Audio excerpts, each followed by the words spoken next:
Hi, from the Gamma Penguin channel, and today we got a great project. It's our first project, so hopefully this one will go well. Anyway, so the project, I am a big fan of retro gaming, and as with most people, one of my favorites is the NES. When I was a kid, I've played this thing to death, and unfortunately though, it's got a major design flaw. The Japanese Famicom was a top-loading system, and that one works well, and that was probably the superior design. When they came to America, they really did something weird that has caused one of the myth of blowing into the cartridge. And Nintendo really never debunked this properly, but the truth is blowing into the cartridge never really fixed anything. Rubbing alcohol would clean the contacts of your pins.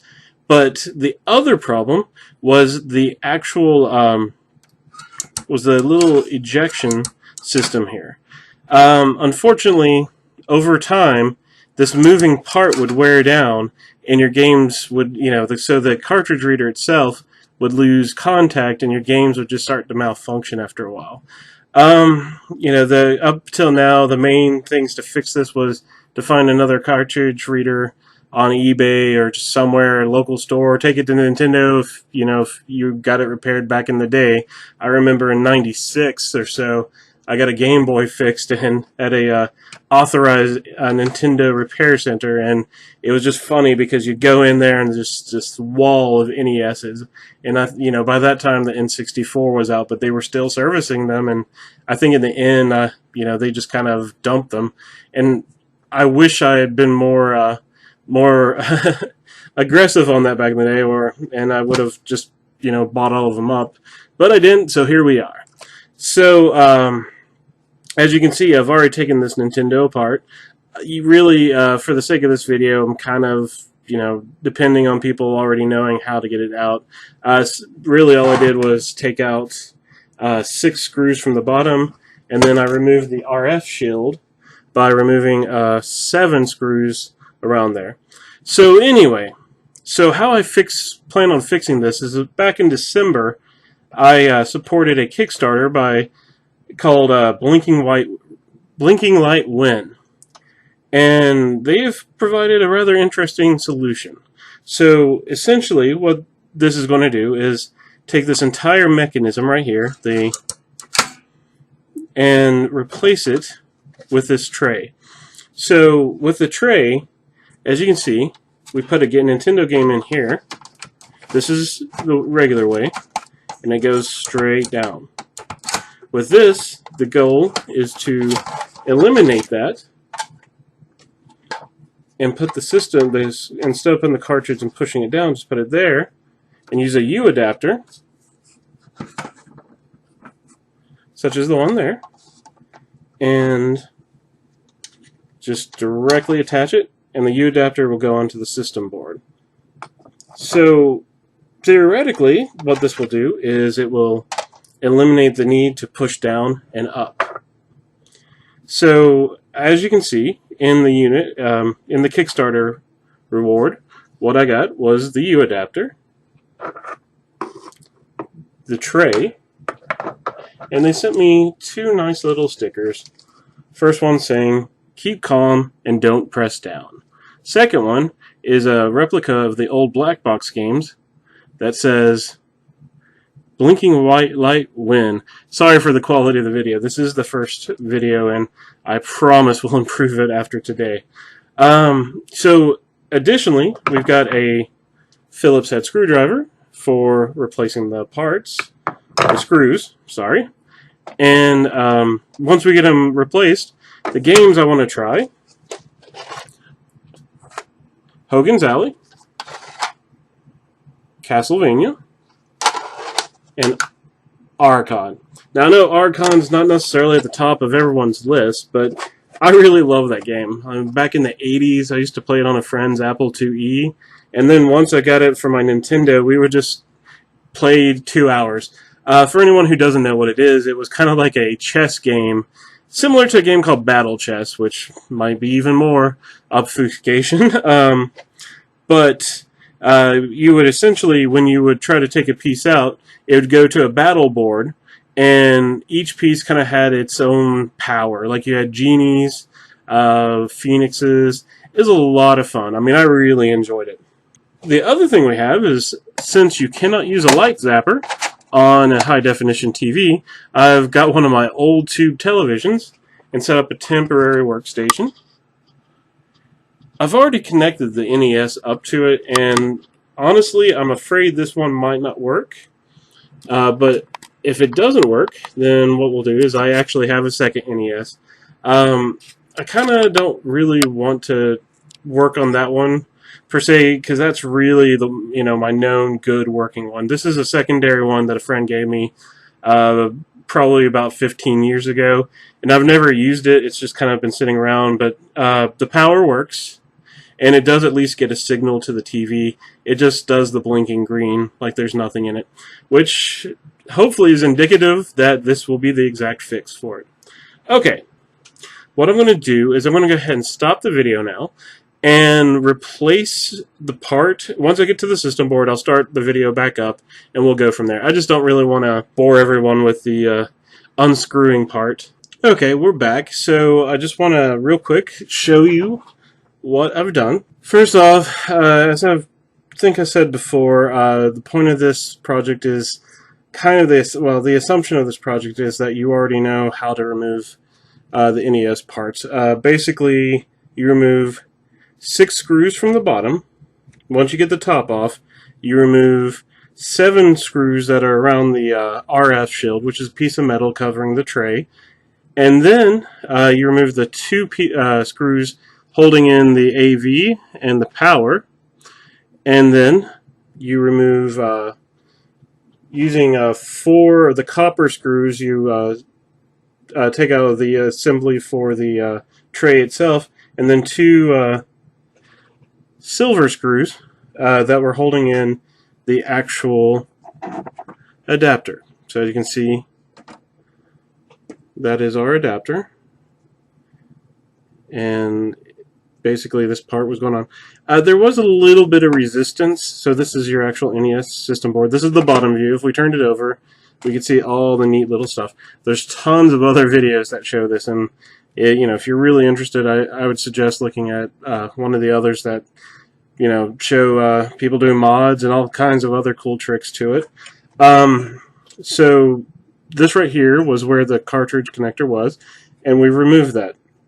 So what we're going to do now is we take the U adapter and we go ahead, and I'm not going to lie, if I was a slightly cleaner person, I would probably go ahead and do some cleaning on the cartridge connectors, but just for fun, we're going to go ahead and do this. I may actually clean this a little bit later. Cool thing is, it's kind of a snug fit, which means, you're going to get a nice little connection to the system board. From there, we just go ahead and put everything back into place.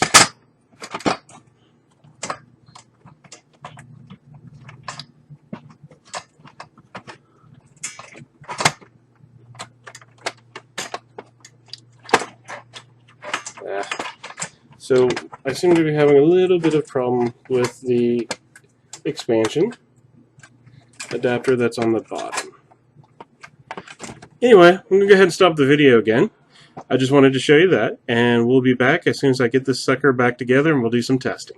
Okay, we're back again, and so I've got the system board lined back up, the expansion slot back through its little metal casing, and I've put the brand new U adapter onto the board, and now we're going to snugly fit in the cartridge, the new cartridge holder, and it works pretty good. It's actually pretty stable.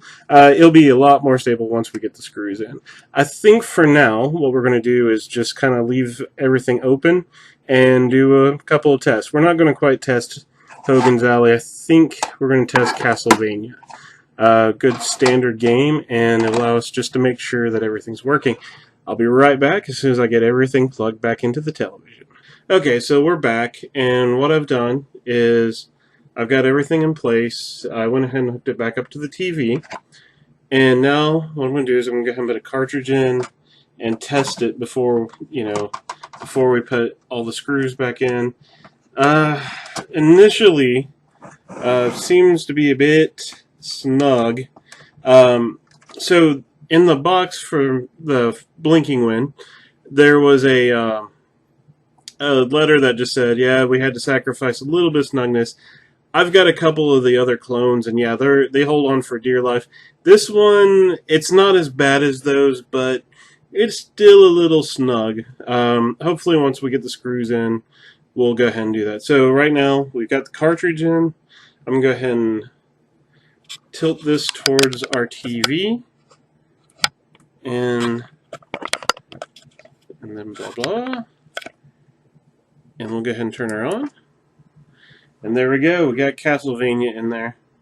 Go ahead and hit start. Oh yeah, there's that classic Castlevania sound. Okay, so so our first test is good. I'm going to go ahead and stop the video now, and I'll start back up once we get everything screwed back in, and we're ready just to have a working system again. And we're back. Okay, so what I've done now is I've put the NES back together. All the screws are back in place. Everything went in fine. I did end up with 2 extra screws. Basically, they're the 2 silver screws, and their entire purpose was to keep the original cartridge reader in place. Guess we don't need them now. So first thing I'm going to do is put back the Castlevania. And let's see if, there we go. You have to put a little bit of pressure with the blinking light win, but it wasn't too bad, as I said. Let's turn this baby on. Woo. Okay, well, we got a little bit of static there. I'm not completely blaming that on the system, but possibly this TV. I really don't use this TV very much. So it's in demo. So, as seen before, it is working as expected.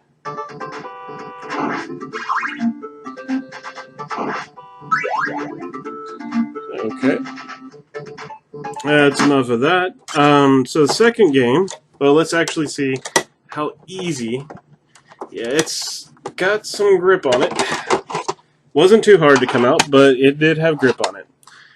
The other reason I chose Archon is I do remember back in the days, early to mid-90s, that I really played it.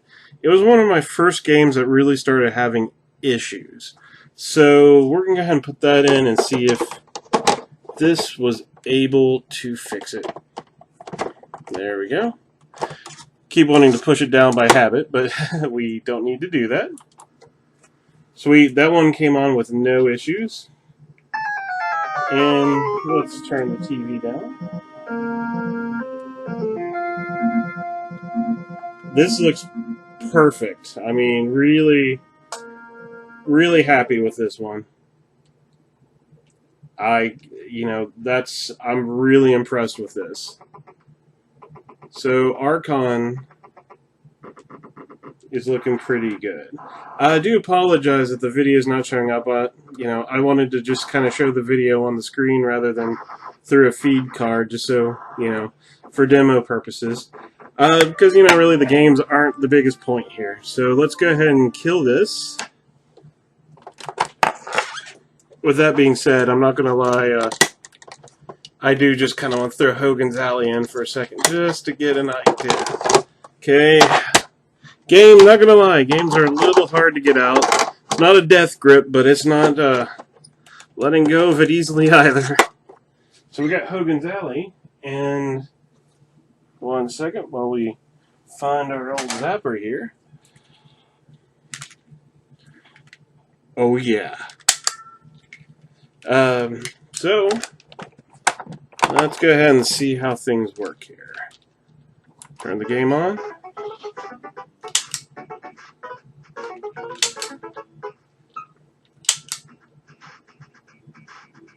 Okay.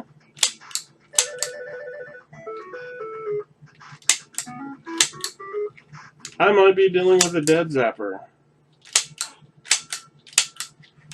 Okay, well, looks like we have to call the fun over early with a dead zapper.